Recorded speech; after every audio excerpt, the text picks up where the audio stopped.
আসসালামু আলাইকুম dear fighters. আমরা ২৭তম বিসিএস প্রিলিমিনারি এবং ২৬তম বিসিএস প্রিলিমিনারি বাংলা কোশ্চেন নিয়ে আলোচনা করব। একটি কোশ্চেন এসেছে, কোনটি উপন্যাস? এটি কন্যাকুমারী, এটি একটি উপন্যাস। সাপ্তাহিক সুধাকরের সম্পাদককে? সাপ্তাহিক সুধাকরের সম্পাদক শেখ আব্দুর রহিম। মাসিক মোহাম্মদী পত্রিকাটি প্রকাশিত হয় ১৯২৭ সালে। ঢাকা থেকে প্রকাশিত হয় কোন পত্রিকাটি? এটি ঢাকা থেকে প্রকাশিত হয় ক্রান্তি পত্রিকা। কোন পত্রিকাটি ১৯২৩ সালে প্রকাশিত হয়? কল্লোল পত্রিকাটি ১৯২৩ সালে প্রকাশিত হয়।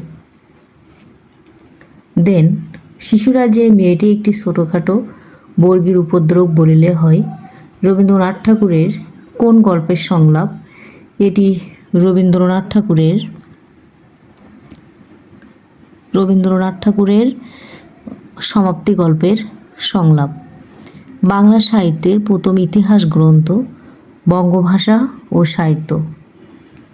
কত খ্রিস্টাব্দে শরৎচন্দ্র চট্টোপাধ্যায় কলকাতা বিশ্ববিদ্যালয়ের জগত্তারিণী পদক পান? ১৯২৩ খ্রিস্টাব্দে। রাজা রামমোহন রায় রচিত বাংলা ব্যাকরণের নাম কি? রাজা রামমোহন রায় রচিত বাংলা ব্যাকরণের নাম হলো গৌড়ীয় ব্যাকরণ। দেন বাংলা মৌলিক নাটকের যাত্রা শুরু হয় কোন নাট্যকারের হাতে? বাংলা মৌলিক নাটকের যাত্রা শুরু হয় রামনারায়ণ তর্করত্নের যাত্রা ধরে। আমি কিংবদন্তির কথা বলছি এর রচয়িতাকে? আমি কিংবদন্তির কথা বলছি এর রচয়িতা হলো আবু জাফর ওবায়দুল্লাহ। পাখি সব করে রব রাতি পোহাইল, এই পঙ্ক্তিটির রচয়িতাকে? এটি লিখেছেন মদনমোহন তর্কালঙ্কার।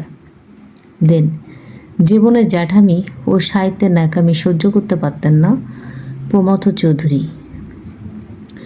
কাজী নজরুল ইসলাম কোন কবিতা রচনার জন্য কারাবরণ করেন? কাজী নজরুল ইসলাম দেন আমরা জানি যে আনন্দময়ীর আগমনের জন্য কারাবরণ করেন। ভানুসিংহ ঠাকুরের পদাবলীর রচয়িতা? ভানুসিংহ ঠাকুরের পদাবলীর রচয়িতা হলো রবীন্দ্রনাথ ঠাকুর। কাজী নজরুল ইসলামের উপন্যাস? কাজী নজরুল ইসলামের উপন্যাস হলো, আমরা জানি ৩টি উপন্যাস রয়েছে, মৃত্যুক্ষুধা, কুহেলিকা, বাঁধনহারা, এগুলো। বনফুল কার ছদ্মনাম? বনফুল পলাইচাঁদ মুখোপাধ্যায়ের ছদ্মনাম। Thank you for watching the video.